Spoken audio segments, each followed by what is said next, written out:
Hi friends, ജിസ് world എന്ന എൻ്റെ YouTube ചാനലിലേക്ക് എല്ലാവർക്കും സ്വാഗതം.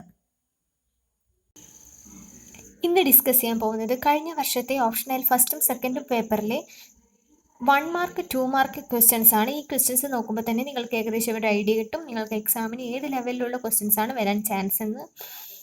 ഒരു ക്വസ്റ്റ്യൻ പേപ്പർ എങ്ങനെ ഇരിക്കും എന്നുള്ള ഡീറ്റെയിൽസും കൂടെ ഞാനിതിൽ പറയും.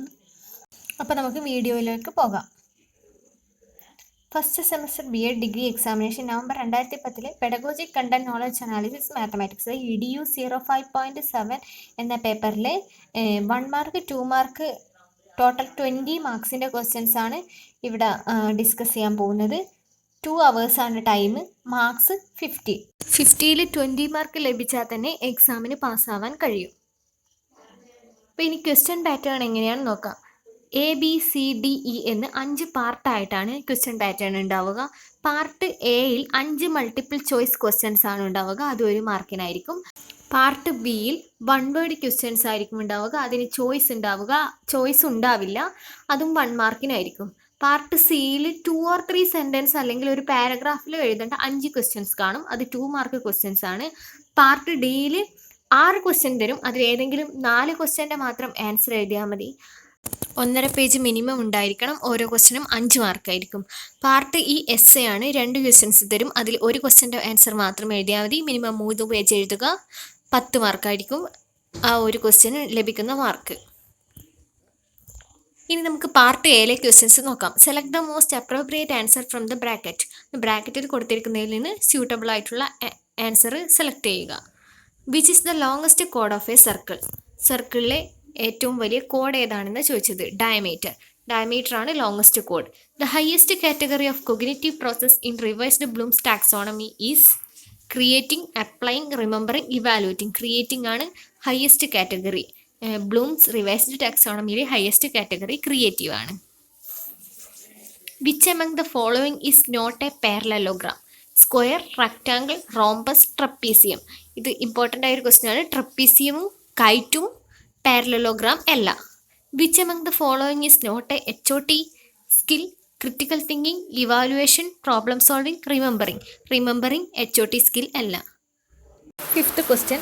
Which of the following graph uses cumulative frequency. Cumulative frequency നമ്മൾ കണ്ടുപിടിക്കുന്നത് ഒജീവ്സ് വരക്കാൻ വേണ്ടിയിട്ടാണ്. ബാക്കിയൊന്നിനും നമ്മൾ ക്യുമുലേറ്റീവ് ഫ്രീക്വൻസി യൂസ് ചെയ്യുന്നില്ല, അതുകൊണ്ട് തന്നെ ഒജീവിലാണ് ക്യുമുലേറ്റീവ് ഫ്രീക്വൻസി യൂസ് ചെയ്യുന്നത്. അതിൻ്റെ ആൻസർ സി ആണ്, ഒജീവ്. ഇനി പാർട്ട് ബി ക്വസ്റ്റ്യൻസ് നോക്കാം. Answer all questions in 1 word. അതിന് 1 മാർക്കിൻ്റെ ക്വസ്റ്റ്യൻസ് ആണ്. Mention any 2 specification for application. അപ്ലിക്കേഷൻ്റെ ഏതെങ്കിലും 2 സ്പെസിഫിക്കേഷൻ എഴുതാനാണ് പറഞ്ഞിട്ടുള്ളത്.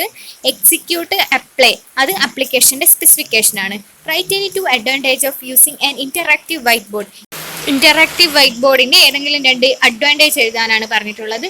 യൂസ് ചെയ്യാൻ വളരെ എളുപ്പമാണ്, കൂടാതെ നമുക്ക് ഇൻഫർമേഷൻ വളരെ പെട്ടെന്ന് ലഭിക്കും. ഒരു ഫിംഗർ കൊണ്ട് ഒരു ടച്ച് ചെയ്യുമ്പോൾ തന്നെ നമുക്ക് എന്ത് കിട്ടും, അതിൽ നിന്ന് ഇൻഫർമേഷൻ കിട്ടും. അടുത്ത 8th question. Write any 2 components of a lesson plan. Lesson പ്ലാനിൻ്റെ ഏതെങ്കിലും 2 കമ്പോണൻസ് എഴുതുക. ഡയറക്റ്റ് ഇൻസ്ട്രക്ഷൻ ആയിരിക്കും, ക്ലിയർ ഒബ്ജക്റ്റീവ്സ് ആയിരിക്കും. ഇത് രണ്ടും ലെസൺ പ്ലാനിൻ്റെ കമ്പോണൻസ് ആണ്. 9th question. Write any 2 constructivist thinkers. Constructivist തിങ്കേഴ്സിൻ്റെ ഏതെങ്കിലും 2 എണ്ണം എഴുതാൻ വേണ്ടിയിട്ടാണ്. വൈഗോസ്കി, ജോൺ ഡീവേ, ഇവർ രണ്ടും കൺസ്ട്രക്റ്റിവിസ്റ്റ് തിങ്കേഴ്സ് ആണ്. അടുത്ത question. What is an improvised aid. Improvised aid എന്നാൽ എന്താണ്? Improvised aids teaching materials designed and produced from the available local materials in order to promote effective teaching and learning in schools. നമുക്ക് available ആയിട്ടുള്ള local materials use ചെയ്തുകൊണ്ട് സ്കൂളിൽ teaching learning process effective ആക്കാൻ വേണ്ടിയിട്ട് use ചെയ്യുന്ന teaching എയ്ഡ്സിനെയാണ് improvised AIDS എന്ന് പറയുന്നത്. ഇനി പാർട്ട് സിയിലേക്ക് പോകാം. 2 മാർക്ക് ക്വസ്റ്റ്യൻസ് ആണ്. സെൻറ്റൻസ് വൈസോ പാരഗ്രാഫ് ആയിട്ടോ നമുക്ക് എങ്ങനെയാണോ എഴുതാൻ എളുപ്പം അതുപോലെ എഴുതാം. Write any 4 uses of graph. ഗ്രാഫിൻ്റെ ഏതെങ്കിലും 4 യൂസസ് എഴുതാനാണ് പറഞ്ഞിട്ടുള്ളത്. The graph is easily understood by everyone without any prior knowledge. കൂടുതൽ നോളജ് ഒന്നും വേണ്ട അല്ലേ, ഗ്രാഫ് കണ്ടാൽ തന്നെ നമുക്ക് അത് എളുപ്പത്തിൽ മനസ്സിലാക്കാൻ കഴിയും. Graph saves time. നമ്മുടെ ടൈം എന്ത് ചെയ്യും, സേവ് ചെയ്യും. The graph enables us to relate and compare the data for different time period. Different time periodile data നമുക്ക് എന്ത് ചെയ്യുക, ഗ്രാഫ് യൂസ് ചെയ്ത് നമുക്ക് കമ്പയർ ചെയ്യാൻ പറ്റും. The graph is used in statistics determine the mean median and mode for different data. സ്റ്റാറ്റിയിലെ മീനും മീഡിയനും മോഡൊക്കെ എളുപ്പത്തിൽ കണ്ടുപിടിക്കാൻ വേണ്ടി നമുക്ക് എന്ത് യൂസ് ചെയ്യുക? ഗ്രാഫ് യൂസ് ചെയ്യുക. അടുത്ത question, which are the major components of skill of stimulus variation. Stimulus വേരിയേഷൻ്റെ മേജർ കമ്പോണൻറ്റ് എന്തൊക്കെയാണെന്നാണ് ചോദിച്ചിട്ടുള്ളത്. നമ്മുടെ മൈക്രോ ടീച്ചിങ്ങിൽ ഉള്ള സ്കില്ലാണ് സ്റ്റിമുലസ് വേരിയേഷൻ. അപ്പോൾ അതിൻ്റെ കമ്പോണൻസ് എന്തൊക്കെയാണെന്ന് നോക്കാം. Teacher movement, teacher ഗസ്റ്റേഴ്സ്, change in speech pattern, focusing, pausing, change in interaction style. നിങ്ങൾക്ക് വേണമെങ്കിൽ ജസ്റ്റ് ഒന്ന് ടീച്ചർ മൂവ്മെൻറ്റ് എന്താണ്, ടീച്ചർ ഗസ്റ്റേഴ്സ് എന്താണ്, ചേഞ്ച് ഇൻ സ്പീച്ച് പാറ്റേൺ എന്താണ്, ഫോക്കസിങ്, പോസിങ്, ഇവയൊക്കെ എന്താണെന്ന് ജസ്റ്റ് 1 സെൻറ്റൻസിലോ 2 സെൻറ്റൻസിലോ നമുക്ക് എഴുതാൻ അറിയാമെങ്കിൽ എഴുതാം. ഇത് മൈക്രോ ടീച്ചിങ് എന്ന് പറഞ്ഞാൽ എൻ്റെ മുന്നിലത്തെ വീഡിയോയിൽ ഞാൻ ഡീറ്റെയിൽ ആയിട്ട് ഇട്ടിട്ടുണ്ട്. അടുത്തത് 13ാമത്തെ question, what are the steps in content analysis. Content അനാലിസിസിലെ സ്റ്റെപ്സ് എന്തൊക്കെയാണെന്ന് ചോദിച്ചിട്ടുള്ളത്. കണ്ടന്റ് അനാലിസിസ് എന്ന് പറഞ്ഞാൽ എന്താണെന്ന് നോക്കാം ആദ്യം. Is a process by which teacher make the content easy for the students. സ്റ്റുഡൻസിന് കണ്ടന്റ് എളുപ്പത്തിൽ മനസ്സിലാക്കാൻ വേണ്ടിയിട്ട് ടീച്ചർ ചെയ്യുന്ന പ്രോസസ്സിനെയാണ് കണ്ടന്റ് അനാലിസിസ് എന്ന് പറയുന്നത്, അല്ലേ? ടീച്ചർ കുട്ടികൾക്ക് മനസ്സിലാകുന്ന തരത്തിൽ കണ്ടന്റിനെ സ്പ്ലിറ്റ് ചെയ്യുകയും അതിനെ ഈസി ആക്കും. കുട്ടികൾക്ക് പെട്ടെന്ന് മനസ്സിലാക്കാൻ വേണ്ടി ഈസി ആക്കാൻ വേണ്ടിയിട്ട് ചെയ്യുന്ന പ്രോസസ്സിനെയാണ് കണ്ടന്റ് അനാലിസിസ് എന്ന് പറയുന്നത്. ഇനി ഈ കണ്ടന്റ് അനാലിസിസിന്റെ സ്റ്റെപ്സ് നോക്കാം. Identify and collect data. ആദ്യം ഡാറ്റ ഐഡന്റിഫൈ ചെയ്ത് അത് കളക്ട് ചെയ്യും. Determine coding categories. കാറ്റഗറീസിനെ ഡിറ്റർമൈൻ ചെയ്യും. കോഡ് ദ കണ്ടന്റ് കോഡ് ചെയ്യും. Check validity and reliability. Analyse and present result. ഇത്രയുമാണ് കണ്ടന്റ് അനാലിസിസിന്റെ സ്റ്റെപ്സ്. ഇതും നിങ്ങൾക്ക് 2 സെന്റൻസിൽ എന്താണെന്നുള്ള കാര്യം നിങ്ങൾക്ക് എഴുതി വെക്കാം. 14ാമത്തെ question, write down any 4 advantages of using video clips in the teaching of mathematics. മാത്തമാറ്റിക്സിൽ നമ്മൾ പഠിപ്പിക്കുന്ന സമയത്ത് വീഡിയോ ക്ലിപ്സ് യൂസ് ചെയ്യുന്നതിൻ്റെ അഡ്വാൻറ്റേജ് ആണ് എഴുതാൻ പറഞ്ഞിട്ടുള്ളത്. Videos are easier to be accepted by students. Video കാണുമ്പോൾ തന്നെ കുട്ടികൾക്ക് കണ്ടന്റ് പെട്ടെന്ന് മനസ്സിലാകും, അല്ലേ? എൻഗേജ് ലേണേഴ്സിനെ കൂടുതൽ എൻഗേജ് ചെയ്യാൻ പറ്റും. Easier to understand and stored in memory long time. പെട്ടെന്ന് മനസ്സിലാക്കി അത് നമ്മളെ മെമ്മറിയിൽ കൂടുതൽ കാലം സ്റ്റോർ ചെയ്യാൻ പറ്റും. ഇപ്പം നമ്മളൊരു സിനിമയൊക്കെ കണ്ടാൽ അതിൻ്റെ സിനിമയുടെ കഥ മറന്നു പോകാതിരിക്കുന്നത് പോലെ നമ്മൾ പഠിക്കുന്ന കാര്യവും വീഡിയോയിലൂടെ കണ്ടാൽ അത് നമ്മുടെ മെമ്മറിയിൽ കുറേ നാൾ നിൽക്കും. Videos R flexible. വീഡിയോ എന്ന് പറയുന്നത് ഫ്ലെക്സിബിൾ ആണ്. Next question, what are digital skills. Digital skills എന്നാൽ എന്ത്? Digital skills are broadly defined as those needed to use digital devices, communication applications and networks to access and manage information. നമ്മുടെ information access ചെയ്യാനും manage ചെയ്യാനും digital ഡിവൈസും communication ആപ്ലിക്കേഷൻസും ഒക്കെ use ചെയ്യാനുള്ള കഴിവിനെയാണ് എന്തെന്ന് പറയുന്നത്? ഡിജിറ്റൽ സ്കിൽ എന്ന് പറയുന്നത്. ഇനി നമുക്ക് EDU 04.7 theoretical base of mathematics education അതിലെ കഴിഞ്ഞ വർഷത്തെ ക്വസ്റ്റ്യൻസ് എന്തൊക്കെയാണെന്ന് നോക്കാം. Part A multiple choice question ആണ്. Which among the following is an example of applied mathematics. Applied മാത്തമാറ്റിക്സിന്റെ എക്സാമ്പിൾ ഏതാണെന്ന് ചോദിച്ചത്. Geometry, operation research, trigonometry, algebra. ഇതിൽ ഓപ്പറേഷൻ റിസർച്ച് എന്ന് പറയുന്നത് അപ്ലൈഡ് മാത്തമാറ്റിക്സും ജിയോമെട്രി, ട്രിഗ്നോമെട്രി, ആൾജിബ്ര പ്യുവർ മാത്തമാറ്റിക്സിലും വരുന്നതാണ്. The book Elements was written by Russell, John Napier, George Cantor, യൂക്ലിഡിയാണ് എലമെന്റ്സ് എന്ന ബുക്ക് എഴുതിയിട്ടുള്ളത്. Third question, which one of the following is not a task in pre active phase of teaching. Pre active phase of ടീച്ചിങ്ങിലെ task അല്ലാത്തത് ഏതാണെന്നാണ് കണ്ടുപിടിക്കേണ്ടത്. Designing the learning experience, setting learning objectives, evaluating the learning experience, doing pedagogic analysis of the content.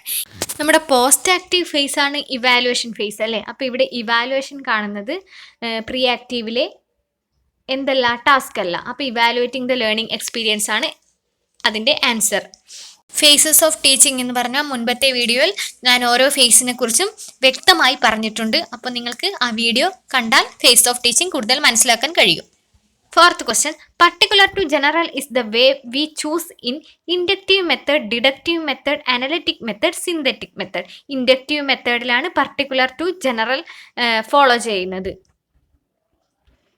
Individualized instruction technique aimed to empower reading, writing and reference skill of students. സ്റ്റുഡൻസിൻ്റെ empower റീഡിങ്ങിൻ്റെ സ്കില്ലും writing സ്കില്ലും referencing സ്കില്ലുമൊക്കെ develop ചെയ്യുന്ന technique ഏതാണെന്നാണ് ചോദിച്ചിട്ടുള്ളത്. Assignment ആണ് ഇവ മൂന്നും ഡെവലപ്പ് ചെയ്യുന്ന എയിംസ് ഓഫ് ടീച്ചിങ് മാത്തമാറ്റിക്സ് എന്ന വീഡിയോ നിങ്ങൾക്ക് ഇഷ്ടമായെങ്കിൽ ഇനി പാർട്ട് ബി നോക്കാം. വൺ വേർഡ് ക്വസ്റ്റ്യൻ ആണ്, 1 മാർക്കിന്റെ ആണ്. Origin of the word algebra. ആൾജിബ്രയുടെ ഒറിജിൻ ഏതാണെന്ന് ചോദിച്ചത്. അറബിക്കിൽ നിന്നാണ് ആൾജിബ്ര എന്ന് പറഞ്ഞ വേർഡ് ഡിറൈവ് ചെയ്ത് വന്നത്. Which means the reunion of broken parts. Broken പാർട്സിന്റെ റീയൂണിയൻ എന്നാണ് ഈ വേർഡിന്റെ മീനിങ്. ഹ്യൂറസ്കോ മീൻസ് ഐ ഫൈൻഡ് ഔട്ട്. ഹ്യൂറസ്കോ എന്ന് പറഞ്ഞാൽ ഐ ഫൈൻഡ് ഔട്ട് എന്നാണ്. What is specification? സ്പെസിഫിക്കേഷൻ എന്നാൽ എന്ത്? Observable and measurable changes through the particular instruction. Particular instruction വഴി ഉണ്ടാവുന്ന ഒബ്സർവബിൾ ആയതും മെഷറബിളുമായ ചേഞ്ചസിനെയാണ് സ്പെസിഫിക്കേഷൻ എന്ന് പറയുന്നത്. Affective domain is also called feeling domain. Affective domain ഫീലിംഗുമായി ബന്ധപ്പെട്ടതാണ്, അതുകൊണ്ട് അതിനെ ഫീലിംഗ് ഡൊമൈൻ എന്നും അറിയപ്പെടുന്നുണ്ട്. 10th question, write any one demerit of drill work. Drill വർക്കിന്റെ ഏതെങ്കിലും ഒരു ഡീമെറിറ്റ് എഴുതാനാണ് പറഞ്ഞത്. Drill work creates disturbance in other class. മറ്റ് ക്ലാസ്സിലെ കുട്ടികൾക്ക് ഈ ഡ്രിൽ വർക്ക് ഒരു ഡിസ്റ്റർബൻസ് ആകാൻ ചാൻസ് ഉണ്ട്, അതുകൊണ്ട് തന്നെ അത് ഒരു ഡീമെറിറ്റായി എഴുതാൻ. ഇനി 2 മാർക്കിന്റെ ക്വസ്റ്റ്യൻ ആണ് part C. 11th question, discuss the benefits of mental math. Mental മാത്തിന്റെ ബെനിഫിറ്റ് ഡിസ്കസ് ചെയ്യാനാണ് പറഞ്ഞിട്ടുള്ളത്. അപ്പം ഞാനിതിൽ ഒരു 5 പോയിന്റ്സ് വീതം കൊടുത്തിട്ടുണ്ട്. It promotes faster and faster calculation. ഫാസ്റ്റായിട്ട് കാൽക്കുലേറ്റ് ചെയ്യാൻ കഴിയും. മെൻ്റൽ മാത്ത് വഴി ഫാസ്റ്റായി കാൽക്കുലേഷൻ ചെയ്യാൻ കഴിയും. It keeps our brain quick and sharp. അതുകൊണ്ട് നമുക്ക് എന്ത് ചെയ്യും? നമ്മുടെ ബ്രെയിൻ എങ്ങനെയാകും? ക്വിക്കും ഷാർപ്പുമാകും. Improve a person's number sense improve ആകും. Will get the ability to understand the relationship between quantities. ക്വാണ്ടിറ്റീസിൻ്റെ റിലേഷൻഷിപ്പ് മനസ്സിലാക്കാനുള്ള ഒരു അബിലിറ്റി നമുക്ക് മെൻ്റൽ മാത്ത് വഴി ലഭിക്കും. ക്രിയേറ്റ്സ് ബെറ്റർ മെമ്മറി ക്രിയേറ്റ് ചെയ്യും. ഇനി അടുത്ത question, differentiate inductive and deductive reasoning. Inductive റീസണിങ്ങും ഡിഡക്റ്റീവ് റീസണിങ്ങും ഡിഫറൻഷിയേറ്റ് ചെയ്യാനാണ് പറഞ്ഞത്. ഞാനതൊരു പട്ടികയായിട്ട് ഇവിടെ കൊടുത്തിട്ടുണ്ട്. ഇൻഡക്റ്റീവ് റീസണിങ്ങിൽ എന്താണ്? Particular to general. പർട്ടിക്കുലർ ആയ കാര്യങ്ങളിൽ നിന്ന് ജനറലിലേക്കാണ് പോകുന്നത്. ഡിഡക്റ്റീവ് റീസണിങ്ങിലോ ആദ്യം ജനറൽ ആയ കാര്യങ്ങളിൽ നിന്ന് ശേഷം പർട്ടിക്കുലർ ആയ കാര്യങ്ങളിലേക്ക് എത്തും. Aims at developing a theory. ഒരു തിയറി ഡെവലപ്പ് ചെയ്യുന്നതിലാണ് ഇൻഡക്റ്റീവ് റീസണിങ് എയിം ചെയ്യുന്നത്. ഡിഡക്റ്റീവ് റീസണിങ്ങോ ടെസ്റ്റിംഗ് ആൻഡ് എക്സിസ്റ്റിംഗ് തിയറി. ഒരു എക്സിസ്റ്റ് ചെയ്യുന്ന ഒരു കണ്ടെത്തിയ ഒരു തിയറിയെ ടെസ്റ്റ് ചെയ്യുന്നതാണ് ഡിഡക്റ്റീവ് റീസണിങ്ങിൽ എയിം ചെയ്യുന്നത്. ഇൻഡക്റ്റീവ് റീസണിങ്ങിൽ process is observations, patterns, hypothesis, theory. Inductive റീസണിങ്ങിലെ പ്രോസസ്സ് എന്ന് പറയുന്നത് ആദ്യം ഒബ്സർവേഷനാണ്, പാറ്റേൺസ്, പിന്നെ അത് കഴിഞ്ഞ് ഹൈപ്പോത്തിസിസ്, അത് കഴിഞ്ഞ് തിയറിയിലേക്ക് എത്തുന്നു. ഡിഡക്റ്റീവ് റീസണിൽ എങ്ങനെയാണ് പ്രോസസ്സ് എന്ന് നോക്കാം. ആദ്യം തിയറിയിൽ നിന്ന് ഹൈപ്പോത്തിസിസിൽ നിന്ന് പാറ്റേണിൽ നിന്ന് കൺഫർമേഷൻസ്. ഇനി ഇൻഡക്റ്റീവ് റീസണിങ്ങിൽ arguments may be weak or strong. Inductive റീസണിങ്ങിലെ ആർഗ്യുമെന്റ്സ് എങ്ങനെയാണ്? വീക്കോ അല്ലെങ്കിൽ സ്ട്രോങ്ങോ ആവാം. ഇവിടെ ഡിഡക്റ്റീവ് റീസണിങ്ങിലോ arguments may be valid or invalid. Arguments valid അല്ലെങ്കിൽ ഇൻവാലിഡ് ആയിരിക്കും. ഇനി ഇൻഡക്റ്റീവ് റീസണിങ്ങിൽ use of inductive reasoning is fast and easy. As we need evidence instead of true facts we often use it. Inductive റീസണിങ്ങിൽ നമുക്ക് എന്താണ് ഒരു കാര്യം കണ്ടെത്താൻ വേണ്ടി തെളിവുകൾ ആവശ്യമാണ്. അതുകൊണ്ട് തന്നെ ആ തെളിവുകളിലേക്ക് നമുക്ക് പെട്ടെന്ന് എത്താൻ കഴിയും. അതുകൊണ്ട് തന്നെ ഈ ഇൻഡക്റ്റീവ് റീസണിങ് എന്ന് പറയുന്നത് ഫാസ്റ്റും ഈസിയുമാണ്. ഇനി deductive reasoning, use of deductive reasoning is difficult as we need facts which must be true. Deductive reasoning എന്ന് പറയുന്നത് യൂസ് ചെയ്യാൻ വളരെ ഡിഫിക്കൽട്ടാണ്, കാരണം നമുക്ക് സത്യമായ വസ്തുതകളാണ് ഇവിടെ ആവശ്യം. അപ്പോൾ ഇത്രയുമാണ് ഇൻഡക്റ്റീവ് റീസണിങ്ങും ഡിഡക്റ്റീവ് റീസണിങ്ങും തമ്മിലുള്ള വ്യത്യാസങ്ങൾ. ഇനി അടുത്ത ക്വസ്റ്റ്യനിലേക്ക് പോവാം. Physics can exist without mathematics, explain. Mathematics ഇല്ലാതെ ഫിസിക്സ് എക്സിസ്റ്റ് ചെയ്യില്ല എന്നതിനെക്കുറിച്ച് എക്സ്പ്ലെയിൻ ചെയ്യാനാണ് പറഞ്ഞത്. ഇവിടെ നമ്മൾ കോറിലേഷനുമായി റിലേറ്റ് ചെയ്തിട്ടാണ് എഴുതേണ്ടത്, എക്സ്പ്ലെയിൻ ചെയ്യേണ്ടത്. Correlation of mathematics with physics, അതിനെയാണ് എക്സ്പ്ലെയിൻ ചെയ്യേണ്ടത്. Mathematics gives a workable symbolism for the precise expression of ideas to all science. എല്ലാ സയൻസിലും നമ്മുടെ മാത്തമാറ്റിക്സ് യൂസ് ചെയ്യുന്നുണ്ട് അല്ലേ. All laws and principle in physics are expressed as equations and formula using mathematics language and symbols. ഫിസിക്സിലെ എല്ലാ ലോസും പ്രിൻസിപ്പിളും ഇക്വേഷൻസും ഫോർമുലയും എല്ലാം mathematics language കൊണ്ടാണ് നിർമ്മിച്ചിട്ടുള്ളത്. അതിനൊരു എക്സാമ്പിളാണ് കൊടുത്തിട്ടുള്ളത്. ലോ ഓഫ് മോഷൻ്റെ ആണ് എക്സാമ്പിൾ കൊടുത്തത്. V equal to U plus A T, V square equal to U square plus 2as, S equal to U T plus half A T square. ഈ ലോ ഓഫ് മോഷനിൽ തന്നെ മാത്സിൻ്റെ ഉപയോഗം നമുക്ക് കാണാൻ പറ്റുന്നുണ്ടല്ലേ. അതുപോലെ എത്രയെത്ര ലോസിലും പ്രിൻസിപ്പിൾസിലും ഫോർമുലയിലൊക്കെയാണ് മാത്തമാറ്റിക്സ് ലാംഗ്വേജ് ഉപയോഗിച്ചിട്ടുള്ളതെന്ന് നമുക്കറിയാം. അതുകൊണ്ടാണ് ഈ ഫിസിക്സ് എന്ന് പറയുന്ന സബ്ജക്റ്റ് മാത്തമാറ്റിക്സ് ഇല്ലാതെ എക്സിസ്റ്റ് ചെയ്യില്ല എന്ന് പറയുന്നത്. ഇനി നമുക്ക് അടുത്ത ക്വസ്റ്റ്യനിലോട്ട് പോവാം. What are the features of good question? ഒരു ഗുഡ് ക്വസ്റ്റ്യൻ്റെ ഫീച്ചേഴ്സ് എന്തൊക്കെയാണെന്നാണ് ചോദിച്ചിട്ടുള്ളത്. Clear. Question should specify the points to which students are to response. കുട്ടികൾക്ക് റെസ്പോണ്ട് ചെയ്യേണ്ട പോയിന്റ്സ് എന്താകണം? സ്പെസിഫൈ ചെയ്തിട്ടായിരിക്കണം ക്വസ്റ്റ്യൻസ് ഉണ്ടാക്കേണ്ടത് അല്ലേ. ക്വസ്റ്റ്യൻസ് നല്ല ക്ലിയർ ആയിരിക്കണം. അടുത്തത് purposeful. Purposeful questions help achieve the lessons. നല്ല പർപ്പസ്ഫുൾ ആയിട്ടുള്ള ക്വസ്റ്റ്യൻസ് എന്തായിരിക്കും? കുട്ടികൾക്ക് ആ ലെസൺ അച്ചീവ് ചെയ്യാൻ വേണ്ടി ഹെൽപ്പ് ചെയ്യും. Brief. The longer question is more difficult to understand. അതായത് ബ്രീഫായ ക്വസ്റ്റ്യൻസേ യൂസ് ചെയ്യാൻ പറ്റുള്ളൂ. ലോങ്ങർ ആയ ക്വസ്റ്റ്യൻസ് മനസ്സിലാക്കാൻ വേണ്ടി വളരെ ഡിഫിക്കൽട്ടായിരിക്കും. അടുത്തത് natural. Question should be phrased in natural simple language. Simple ലാംഗ്വേജിൽ മാത്രമേ ക്വസ്റ്റ്യൻ ഫ്രെയിം ചെയ്യാൻ പാടുള്ളൂ. Suited to the age, experience and ability of the student. സ്റ്റുഡൻറ്റിൻ്റെ ഏജും എക്സ്പീരിയൻസും കഴിവും മനസ്സിലാക്കി വേണം ഒരു ക്വസ്റ്റ്യൻ പ്രിപ്പയർ ചെയ്യാൻ വേണ്ടിയിട്ട്. ഇത്രയുമാണ് പ്രീവിയസ് ഇയറിൽ ഡിസ്കസ് ചെയ്യാനുള്ള ക്വസ്റ്റ്യൻ. 1 മാർക്ക് 2 മാർക്ക് ക്വസ്റ്റ്യൻസ് മാത്രമേ ഞാൻ ഈ വീഡിയോയിൽ ഇൻക്ലൂഡ് ചെയ്തിട്ടുള്ളൂ. 2 പേപ്പറിലെ ക്വസ്റ്റ്യൻസും ഞാൻ ഈ വീഡിയോയിൽ ഉൾക്കൊള്ളിച്ചിട്ടുണ്ട്. ഇതിൻ്റെ കൂടെ ഇങ്ങനെയൊരു ക്വസ്റ്റ്യൻ വരികയാണെങ്കിൽ, ഇതിൽ ഏതെങ്കിലും ഒരു ക്വസ്റ്റ്യൻ വരികയാണെങ്കിൽ ഈ പോയിൻറ്റ്സിൻ്റെ കൂടെ നിങ്ങൾക്കറിയാവുന്ന കാര്യങ്ങൾ കൂടെ കൂട്ടിച്ചേർത്ത് എഴുതാവുന്നതാണ്.